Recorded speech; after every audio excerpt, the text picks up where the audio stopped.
Welcome to Coast Vue, the show that every single day, and today is no exception to that rule, celebrates the people who are working so hard to make coastal Mississippi a great place to live, work, and play. Hey, I have a quick quote I want to share with you from a dear friend of mine, Lynn Dickerson. We used to work together at McClatchy, and she's retired now and works over, lives in California.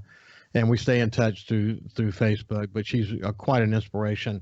But she posted this: misery might love company, but so does joy. And joy throws much better parties. I thought that was perfect. Misery might love company, but so does joy. Joy throws much better parties. And that is from Get in the Groove. But my friend Lynn posted it, and again, she's quite an inspiration.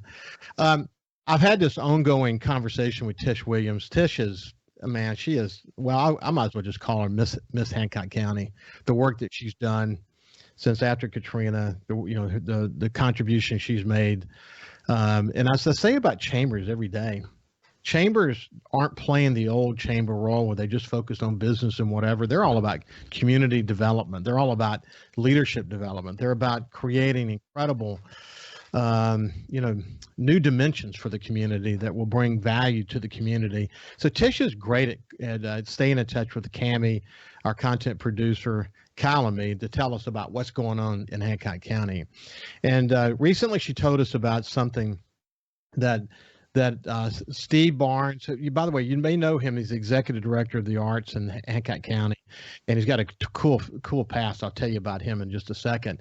And Michelle Fleming, we're working on. Michelle works as an administrator for St. Clair Catholic Church in Waveland.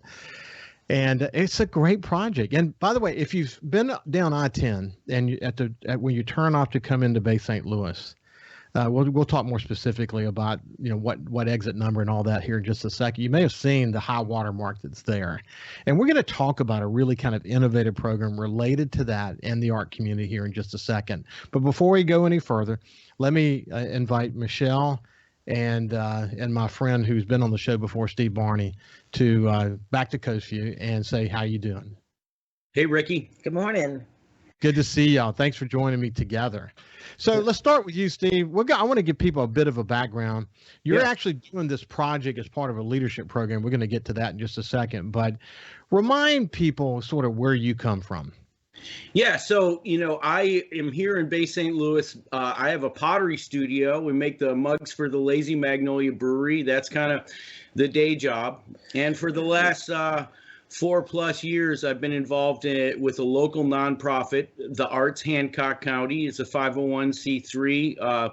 It's kind of local art agency of record. Through the work that I've done, Ricky, with the arts, we have gotten involved with a bunch of public art projects, a bunch of mural projects. Kind of wasn't really the thing that I have a lot of history on, but now I do. And, I guess the technical term, the buzzword that people use is they say creative placemaking. How can we use murals or public art or sculptures as a way to change the dialogue, a way to engage the community and, create some economic development, create a sense of community.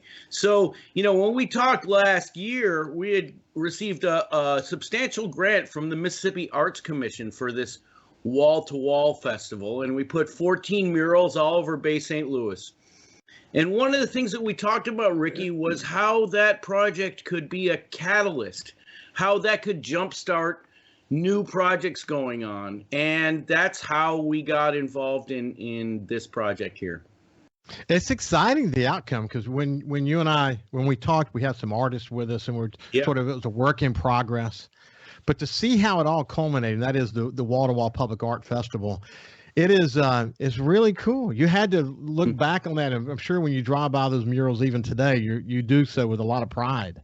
Yeah, it was a lot of pride, and we really are changing. Bay St. Louis is changing, and the landscape of the artist murals are part of that.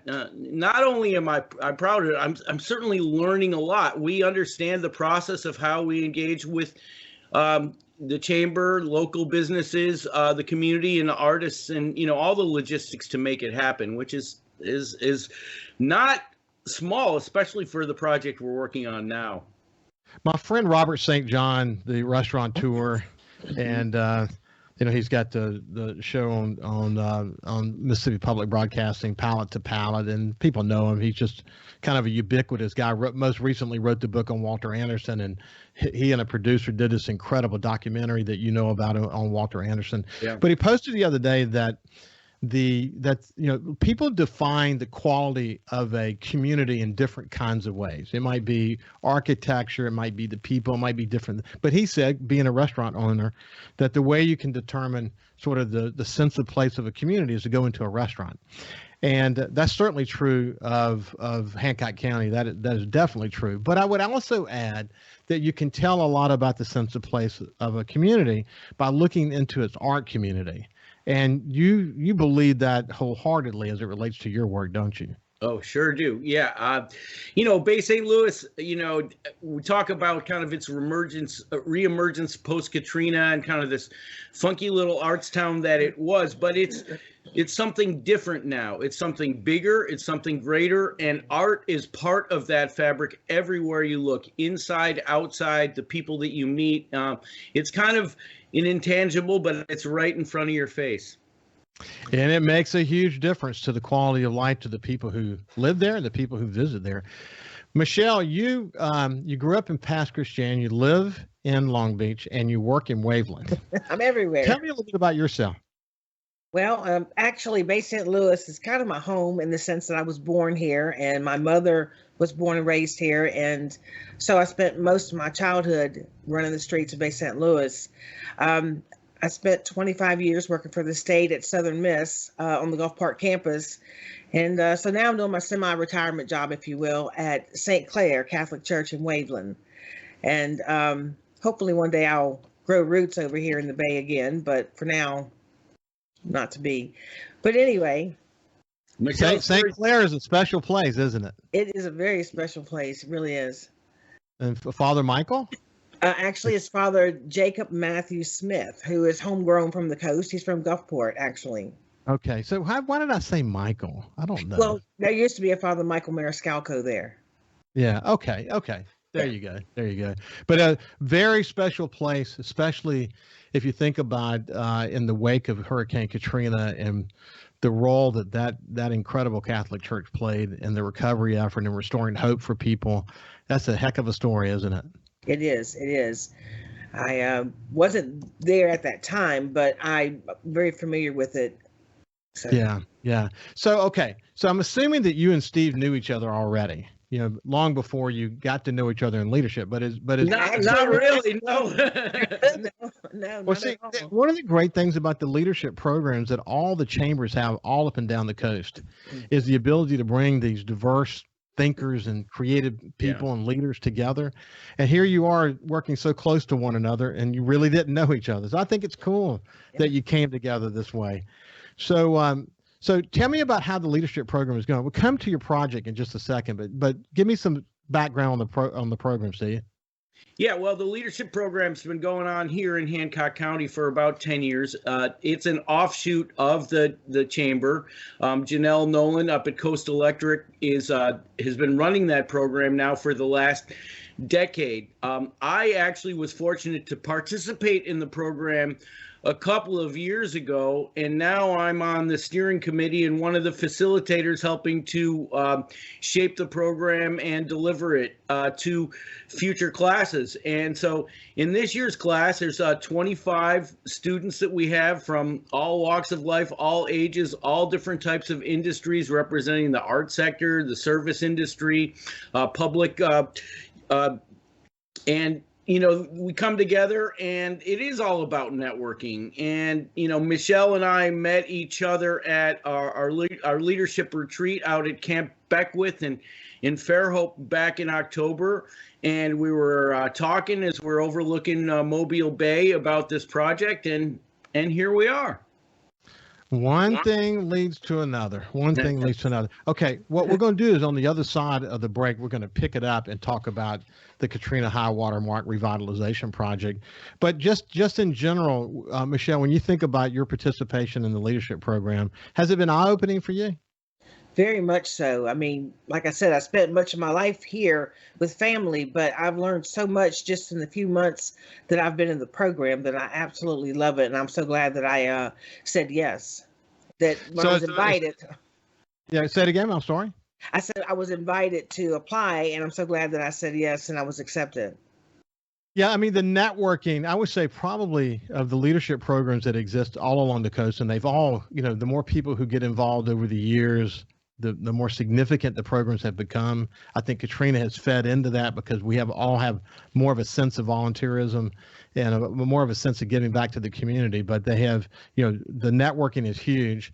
What you learn about leadership in your community is very significant. And once you go through one of these leadership programs, there's no going back. You Right. sort of get hooked in and you develop new relationships, and who knows where those relationships are going to take you.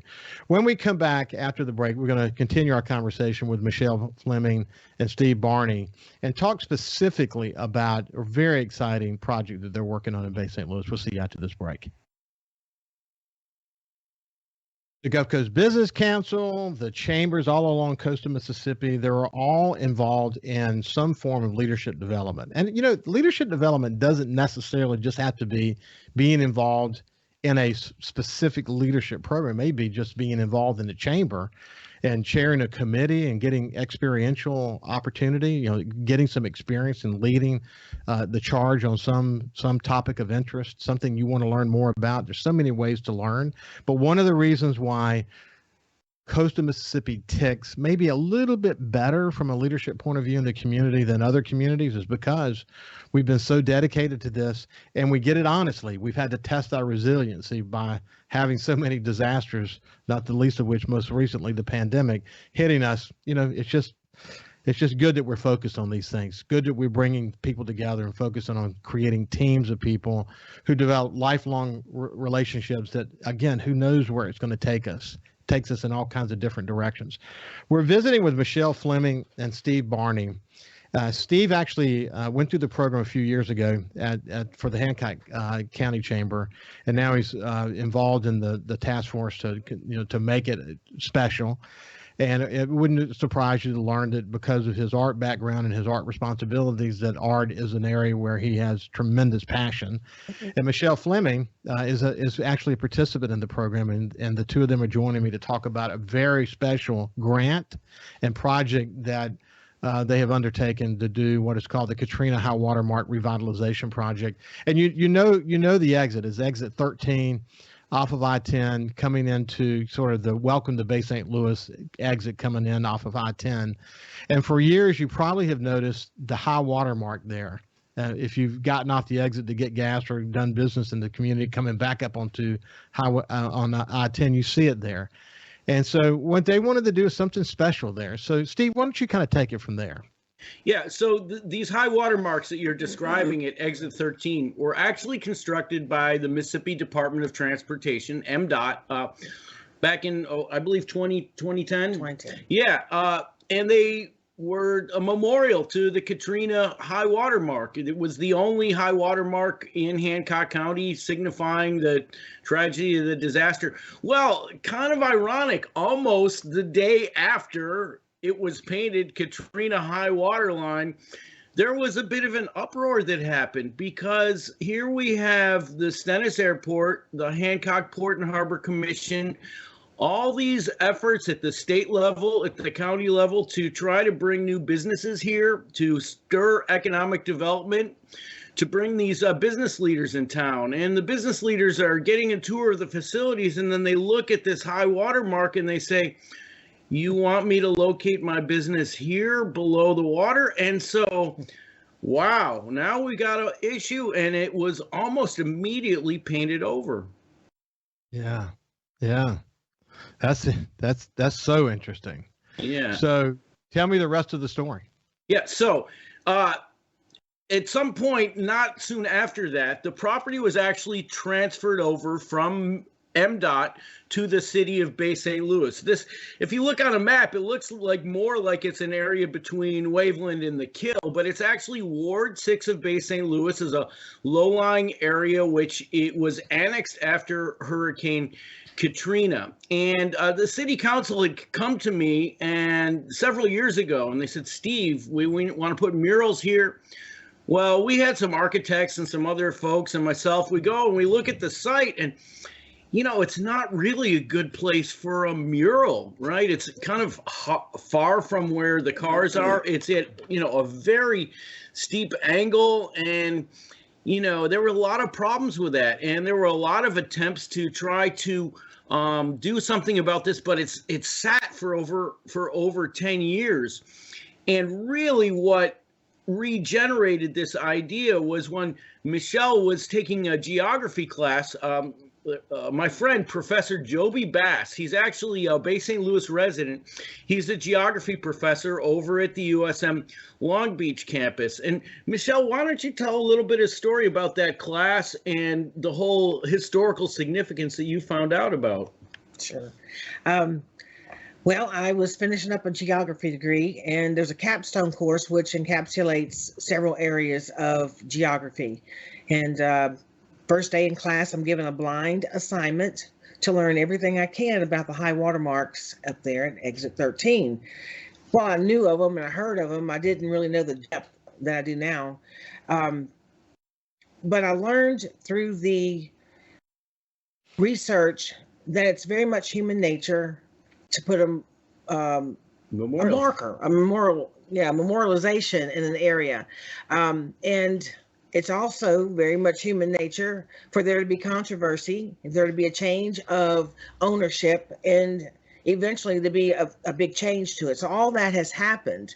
And so what I learned through the research was that there's really one of two things that could happen now. One, it can be revitalized, or it can be obliterated. And I didn't want the latter to happen.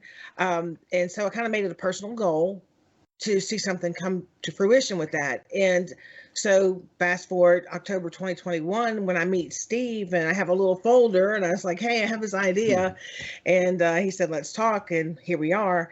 So it's been a good journey with him to get this to become a great piece of artwork. Yeah. So Michelle and I kind of been meeting every week now since October, planning this together. And we went to city council several times, did our research, and the city council has given us a grant to go now repaint these concrete slabs with murals done by local artists, and we're super excited about it.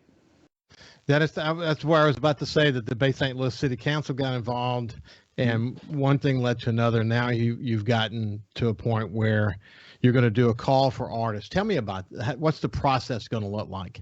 Yes. So, you know, Michelle and I talked about what design would work here. And one of the things that you might be familiar with, you see them all over the coast, we see them in Biloxi, are these greetings from vintage postcards. There was actually a German immigrant named Kurt Teich in the 50s and 60s that did these postcards all over beachfront communities as kind of highways were bringing people and car traffic to beachfront communities all over the United States. So we came up with this idea to do a greetings from BSL. And we want to use the letters BSL because you could read them from a big distance, right? And we have some examples. We've, put out a call for artists. We have two different contests. One is for adults, and another contest is for kids who are enrolled in schools and also in homeschoolers. And, we've given some guidance. The biggest thing for us is that it is readable from the right site. And we're nervously waiting for the artists to submit their work now. The deadline is February 25th. And we're looking forward to that. And we've got a big jury representing constituents across Hancock County who will help us judge these. And then after the final design is approved by City Council, we'll be putting some paint up there on those slabs in late April, early May. Well, you say you're nervous, but see, you already know from the wall-to-wall project that incredible talent will rise to the surface. I mean, we are lucky in coastal Mississippi, not just in Bay St. Louis. We just have great artists here, but you know about the community you're trying to tap into, and you expect there to be a terrific opportunity here for them, and some great work will come out of it, don't you? Well, yeah, and thank you for reminding me of that, because this happens every time, Ricky. When we do one of these contests, no entries come in until the 11th hour. At that, us artists, we're procrastinators, but we also like to take our time revising. So, it's nervous anticipation. We're hoping for a big response, and we're going to see the best that local artists have to offer. Well, when you get, of course, you have adult artists, you have youth, you have homeschool. You really kind of covered the waterfront. I can't imagine that something special won't come from this. Do you have a picture in your head about what is possible? Yeah, we have all kind of pictures in our head of elements that represent. There's so many iconic things about Bay St. Louis and Hancock County that can be captured, both in terms of the landscape, the beachfront, the iconic bridge in the background, the restaurants down on the beach, the fishing, the seafood, the cultural institutions. And we're so excited to see how the artists are going to merge all of that stuff together. Mm-hmm. Well, think about people coming in off I-10, people who are not familiar with Bay St. Louis. Yeah. What you feel coming off the interstate there is that it's very rural. You don't sense that what you could see is this incredible, iconic beachfront community that has Old Town and a beachfront and a marina. You don't feel that when you come off that interstate. So maybe, just maybe, that what emanates from this art is a sense of holy mackerel. We got to take this drive and understand what it is that this is all about. That's what you're hoping, isn't it? That's absolutely right. This is a really unique opportunity to connect that area up at the interstate to Bay St. Louis and to really define, as people get off of the highway, that, hey, here we are in Bay St. Louis. It's called the Katrina High Watermark Revitalization Project. All you got to do is do a search on it. If you're an artist and you're interested, reach out to them and learn more. Thank you very much, Michelle and Steve. Appreciate you joining me. Thank you. Thanks, Ricky. See you after this break. We'll see you right after this break. We have a great show to continue. See you then.